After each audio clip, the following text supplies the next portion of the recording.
ಶ್ರೀ ಗುರು ರಾಘವೇಂದ್ರ ಸ್ವಾಮಿ ಜ್ಯೋತಿಷ್ಯ. ಮಂತ್ರಾಲಯದಲ್ಲಿ ತಮ್ಮ ತಪೋಶಕ್ತಿಯಿಂದ ವಾಕ್ಯ ಸಿದ್ಧಿ ಮಂತ್ರಸಿದ್ಧಿ ಪಡೆದಿರುವ ಪಂಡಿತ್ ಶ್ರೀ ಅಪ್ಪಟಾಚಾರ್ಯರು ತಾಂತ್ರಿಕ ಜ್ಯೋತಿಷ್ಯರು. ಶ್ರೀ ಸಾಯಿಬಾಬಾ ಹಾಗೂ ರಾಘವೇಂದ್ರ ಸ್ವಾಮಿಯ ಆರಾಧಕರು. ನಿಮ್ಮ ಸಮಸ್ಯೆಗಳ ಪರಿಹಾರಕ್ಕೆ ಇಲ್ಲಿದೆ ದಿವ್ಯ ಮಾರ್ಗ. ಡಿವೋರ್ಸ್ ಪ್ರಾಬ್ಲಮ್, ಅನಾರೋಗ್ಯ, ಪ್ರೇಮ ವಿಚಾರ, ಸಂತಾನ, ಸಾಲಬಾಧೆ, ಕೋರ್ಟ್ ಕೇಸ್, ವ್ಯಾಪಾರ, ಮಾಟ ಮಂತ್ರ ತಡೆ, ಶತ್ರುಕಾಟ, ಕೌಟುಂಬಿಕ ಕಲಹ, ಇನ್ನೂ ನಿಮ್ಮ ನಿಗೂಢ ಗುಪ್ತ ಸಮಸ್ಯೆಗಳಿಗೆ ಶ್ರೀ ರಾಘವೇಂದ್ರ ಸ್ವಾಮಿಯ ಮೂಲ ಬೃಂದಾವನ ರಹಸ್ಯ ಬಲಿಷ್ಠ ಪೂಜಾ ಶಕ್ತಿಯಿಂದ ಕೆಲವೇ ದಿನಗಳಲ್ಲಿ ಶಾಶ್ವತ ಪರಿಹಾರ ಶತಸಿದ್ಧ. ವಿಶೇಷ ಸೂಚನೆ: ಅಲ್ಲಿ ಇಲ್ಲಿ ಕೇಳಿ ಎಲ್ಲೂ ಪರಿಹಾರವಾಗದ ನಿಮ್ಮ ಸರ್ವ ಸಮಸ್ಯೆಗಳಿಗೆ ಇಲ್ಲಿದೆ ದಿವ್ಯ ಮಾರ್ಗ. ನಂಬಿಕೆಟ್ಟವರಿಲ್ಲವೋ ಈ ರಾಯರ. ನೀವು ಬಯಸುವ ನೆಮ್ಮದಿಯ ಜೀವನಕ್ಕಾಗಿ ಒಮ್ಮೆ ಸಂಪರ್ಕಿಸಿ. ಶ್ರೀ ಗುರು ರಾಘವೇಂದ್ರ ಸ್ವಾಮಿ ಜ್ಯೋತಿಷ್ಯ, ಪಂಡಿತ್ ಶ್ರೀ ಅಪ್ಪಟಾಚಾರ್ಯರು. ಫೋನಿನ ಮೂಲಕ ಪರಿಹಾರ.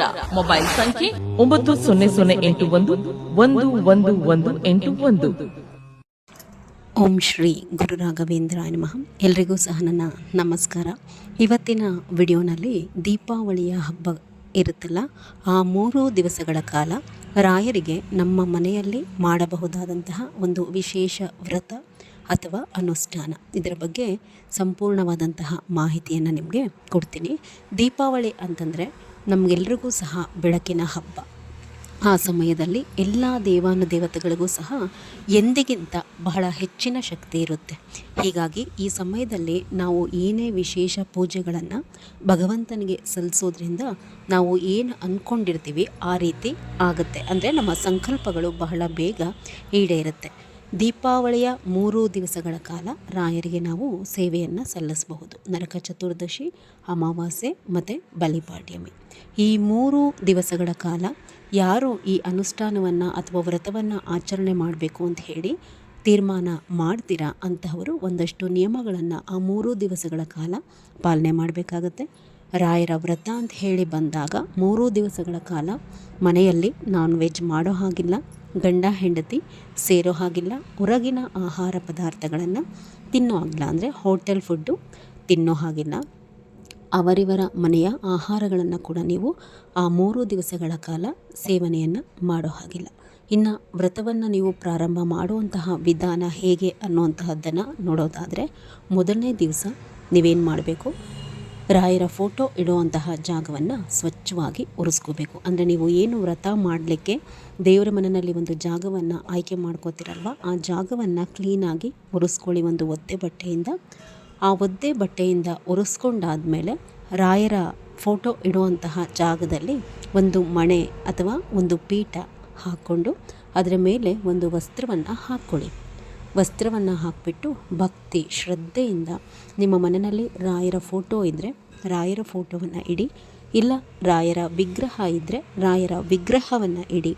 ಯಾವುದೂ ಇಲ್ಲ ಆದರೂ ಕೂಡ ನಮಗೆ ರಾಯರ ಪೂಜೆ ಮಾಡುವಂತಹ ಆಸೆ ಇದೆ ಅಂತಂದರೆ ಒಂದು ಬಿಳಿ ಬಟ್ಟೆ, ಅಂದರೆ ಹೊಸ ಬಿಳಿ ಬಟ್ಟೆ ಬಳಸಿರುವಂತಹದ್ದೆಲ್ಲ, ಅದರ ಮೇಲೆ ಮಂತ್ರಾಲಯದ ಅಕ್ಷತೆಯನ್ನು ಅಥವಾ ಮಂತ್ರಾಲಯದ ಮಂತ್ರಾಕ್ಷತೆ ಇಲ್ಲ ಅಂತಂದರೆ ಯಾವುದೇ ರಾಯರ ಮಠದ ಅಕ್ಷತೆಯನ್ನು ನೀವು ಹಾಕಿಬಿಟ್ಟು ಅದನ್ನೇ ರಾಯರು ಅಂತ ಹೇಳಿ ಪರಿಭಾವಿಸಿ ಈ ವ್ರತವನ್ನು ಮಾಡಬಹುದು. ನಮ್ಮ ಮನೆಯಲ್ಲಿ ದಯಮಾಡಿ ಮಂತ್ರಾಕ್ಷತೆನೂ ಇಲ್ಲ ಅಂತ ಹೇಳಿ ಹೇಳಬೇಡಿ. ಮಾಡುವಂತಹ ಆಸೆ ಇದ್ದರೆ ನೀವು ಯಾವಾಗ, ಅಂದರೆ ದೀಪಾವಳಿಯ ಹಬ್ಬದ ಒಳಗೆ ಯಾವಾಗ ಯಾವ ರಾಯರ ಮಠಕ್ಕೆ ಹೋದರೂ ಕೂಡ ಮಂತ್ರಾಕ್ಷತೆಯನ್ನು ಕೊಡ್ತಾರೆ. ತಂದು ಮನೆಯಲ್ಲಿಟ್ಕೊಂಡು ತತ್ಕ್ಷಣಕ್ಕೆ ಈಗ ರಾಯರ ಫೋಟೋ ವಿಗ್ರಹ ಇಲ್ಲ ಅಂತಂದರೆ ಈ ರೀತಿ ಅಕ್ಷತೆಯನ್ನು ಬಳಸ್ಕೊಂಡು ನೀವು ಪೂಜೆಯನ್ನು ಮಾಡ್ಕೋಬಹುದು. ಬೇರೆ ರಾಯರ ವ್ರತಗಳನ್ನು ಬೇರೆ ಸಮಯದಲ್ಲಿ ಮಾಡೋದಕ್ಕಿಂತ ಈ ರೀತಿ ಹಬ್ಬ ಹರಿದಿನ ವಿಶೇಷ ದಿವಸಗಳಲ್ಲಿ ನಾವು ಏನು ಈ ರಾಯರ ವ್ರತಗಳು ಬರುತ್ತಲ್ವ, ಅದನ್ನು ಮಾಡೋದ್ರಿಂದ ಬಹಳ ಬೇಗ ನಮ್ಮ ಸಂಕಲ್ಪಗಳು ಈಡೇರುವಂತಹದ್ದು.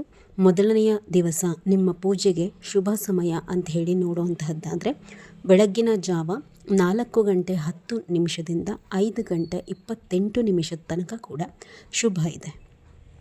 ನೀವು ರಾಯರ ಪೂಜೆಯನ್ನು ಮಾಡೋದಕ್ಕಿಂತ ಮೊದಲು ರಾಯರ ಫೋಟೋವನ್ನು ಏನಿಡ್ತಿರಲ್ವ ಅದರ ಬಲಭಾಗದಲ್ಲಿ ಗಣಪತಿಯನ್ನು ಪ್ರತಿಷ್ಠಾಪನೆ ಮಾಡ್ಕೋಬೇಕು.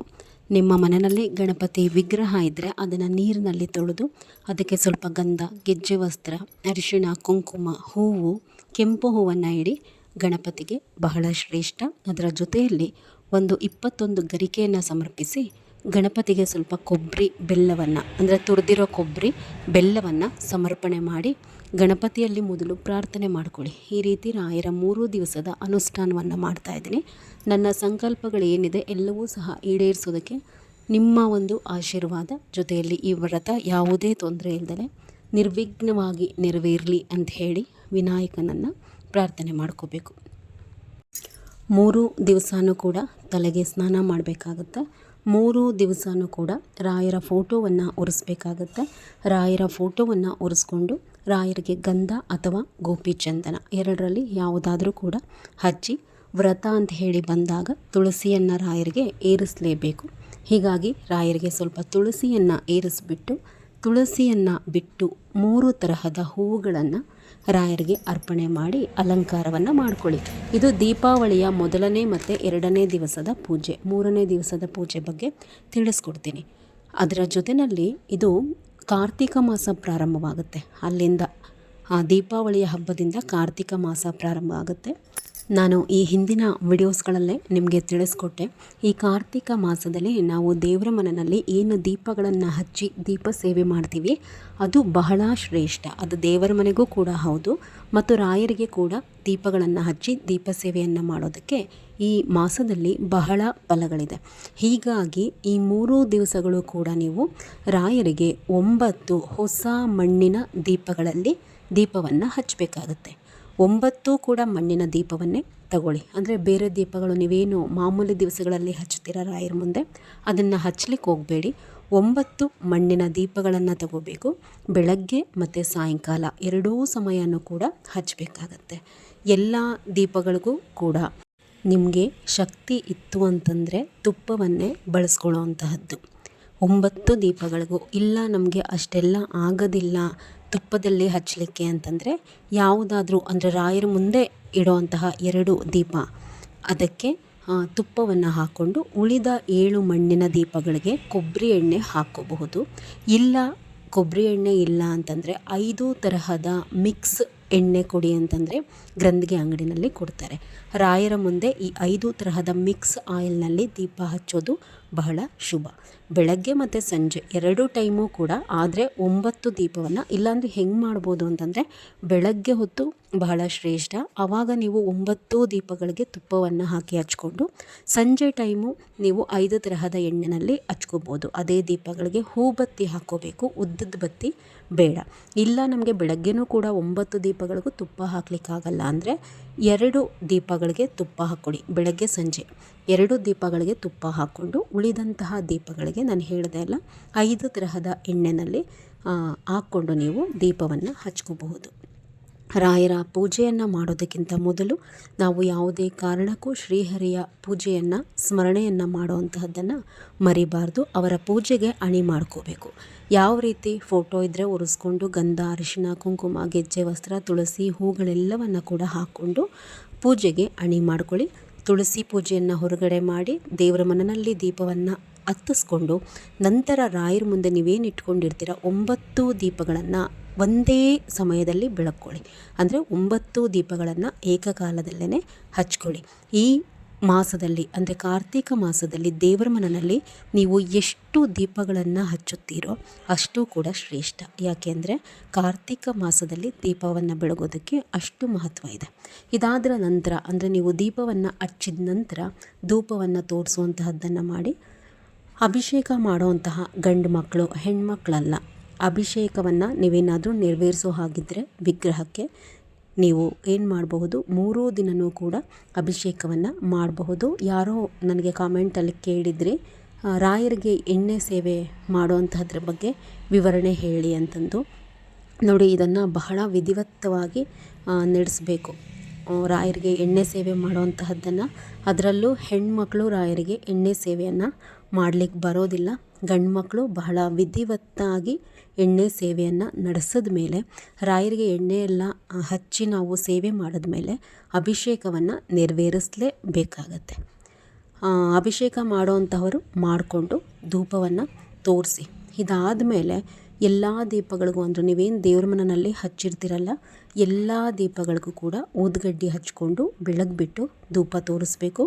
ನಂತರ 3 ದಿನಾನೂ ನೀವು ಯಾವ ಸ್ತೋತ್ರಗಳನ್ನು ಹೇಳ್ಕೋಬೇಕು ಅಂದರೆ ವಿಷ್ಣುವಿನ ಅಷ್ಟೋತ್ತರ, ಮಹಾಲಕ್ಷ್ಮಿ ಅಷ್ಟೋತ್ತರ ಮತ್ತು ಶ್ರೀ ರಾಘವೇಂದ್ರ ಸ್ವಾಮಿಗಳ ಅಷ್ಟೋತ್ತರ, ರಾಯರ ಗಾಯತ್ರಿ ಮಂತ್ರವನ್ನು 21 ಇಲ್ಲ 48 ಬಾರಿ ಹೇಳಿಬಿಟ್ಟು 2 ತುಪ್ಪದ ಬತ್ತಿಯಿಂದ ರಾಯರಿಗೆ ಆರತಿ ಮಾಡಿ. ಹಬ್ಬ ಆದ್ದರಿಂದ 3 ದಿವಸವೂ ಕೂಡ ಏನಾದರೂ ಸಿಹಿಯನ್ನೇ ರಾಯರಿಗೆ ನೈವೇದ್ಯ ಇಡಬೇಕಾಗತ್ತೆ. 3ನೇ ದಿನದ ಪೂಜೆ ಸ್ವಲ್ಪ ವಿಶೇಷವಾಗಿರುತ್ತೆ. ಇದು ಮೊದಲು ಮತ್ತು 2 ದಿವಸ ಪೂಜೆ ಮಾಡೋಂಥದ್ದನ್ನು ಹೇಳ್ಕೊಟ್ಟಿರ್ತೀನಿ. ರಾಯರಿಗೆ ನೈವೇದ್ಯ ಇಟ್ಟಾದ ಮೇಲೆ ಪಂಚಾರತಿಯನ್ನು ಮಾಡ್ಕೊಳ್ಳೋವಂಥದ್ದನ್ನು ಮಾಡಿ. ಪಂಚಾರತಿ ಮಾಡಿಬಿಟ್ಟು ಮಹಾಮಂಗಳಾರತಿಯನ್ನು ಮಾಡಿಕೊಂಡು ರಾಯರ ಮುಂದೆ ಕೈಯಲ್ಲಿ ಒಂದು ಹೂ ಹಿಡಿದು 3 ಪ್ರದಕ್ಷಿಣೆಯನ್ನು ಹಾಕಿಬಿಟ್ಟು ಆ ಹೂವನ್ನು ರಾಯರ ಪಾದದ ಬಳಿಗೆ ಹಾಕಿ. ಇದಿಷ್ಟು ದೀಪಾವಳಿಯ ಹಬ್ಬದಲ್ಲಿ ಮೊದಲು ಮತ್ತು 2ನೇ ದಿವಸದ ಸೇವೆ. ಸಂಜೆ ಕೂಡ ದೀಪ ಹಚ್ಚೋದು ಮತ್ತು ರಾಯರಿಗೆ ಧೂಪವನ್ನು ತೋರಿಸುವಂತಹದ್ದನ್ನು ಮರಿಬಾರ್ದು. ಮತ್ತು ಈ ದೀಪಾವಳಿಯ ಸಂದರ್ಭದಲ್ಲಿ ರಾಯರ ಮಠದಲ್ಲಿ ಮಾಡುವಂತಹ ಒಂದಷ್ಟು ವಿಶೇಷ ಸೇವೆಗಳಿದೆ. ನೆಕ್ಸ್ಟ್ ವಿಡಿಯೋಸಲ್ಲಿ ಅದನ್ನು ತಿಳಿಸ್ಕೊಡ್ತೀನಿ. ಮನೆಯಲ್ಲಿ ಯಾವುದೇ ಕಷ್ಟ ಇದ್ದರೂ ಕೂಡ ಈ ದೀಪಾವಳಿಯ ಸಂದರ್ಭದಲ್ಲಿ ಮಾಡುವಂತಹ ಈ ರಾಯರ ವಿಶೇಷವಾದಂತಹ ಅನುಷ್ಠಾನವನ್ನು ಮಾಡಿ. ಖಂಡಿತ ರಾಯರು ನಿಮ್ಮ ಕೈ ಬಿಡೋದಿಲ್ಲ ಅಂತ ಹೇಳ್ತಾ ನನ್ನ ಮಾತುಗಳನ್ನ ಮುಗಿಸ್ತೀನಿ. ನಮಸ್ಕಾರ.